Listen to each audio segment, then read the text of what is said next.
Rihanna's Savage X Fenty is less ethical than Shein, and AI can now help you improve your Tinder game. First up, let's talk health. If you can't remember the last time you went to the gym, I've got some good news for you. That's because a new app is letting users temporarily rent out their gym memberships to others, Airbnb style. Athlo is currently only available in London, but there are plans for it to expand. And considering Brits waste up to £4 billion a year on unused memberships, I'd say it can't come soon enough. And you know, it'd be nice to feel like you're doing someone else a favour by skipping cardio again. Oh yeah. Next, the happiest countries in the world have just been revealed. The UN's annual World Happiness Report takes things like social support, GDP, life expectancy and generosity into account. Finland is still the reigning champ, with the UK coming in way down at number 19. The top 10 list also features the likes of the Netherlands, Switzerland and New Zealand. So there's my next few holiday destinations lined up, I guess. And meet Dr. Deepsea, the man planning to live underwater for 100 days. Joe Dettori will be living 30 feet underwater in a bid to find ways to revive marine environments and test technology that could stop diseases in humans. He launched his Neptune 100 mission earlier this month and is predicting that he'll become superhuman as a result of the experiment. Now that would be an interesting superhero origin story.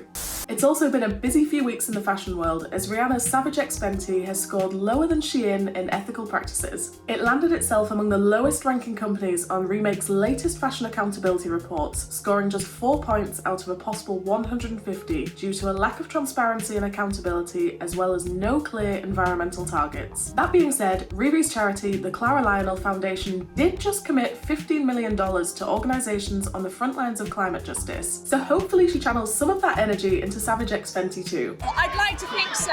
In happier fashion news, Nike has promised to stop using kangaroo leather following pressure from activists. So believe it or not, at the moment, Nike uses kangaroo hide to make football boots. But following a similar pledge by Puma, it'll be swapping over to synthetic materials by the end of the year. We love to see it.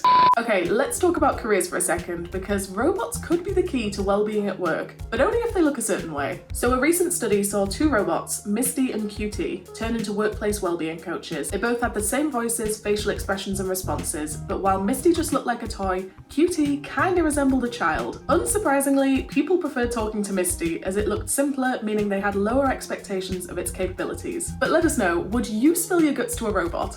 Next up, move over quiet quitting because quiet thriving could be the answer to your work woes. Coined by psychotherapist Leslie Alderman, quiet thriving means taking back control of your day by letting go of all the annoying things you have no control over, and then filling those gaps by channeling your energy into tasks or parts of your job you find more enjoyable, productive, or proactive. Now, we're not saying this will cure the Sunday scaries, but it might just make your working week that bit easier to handle. I'm excited.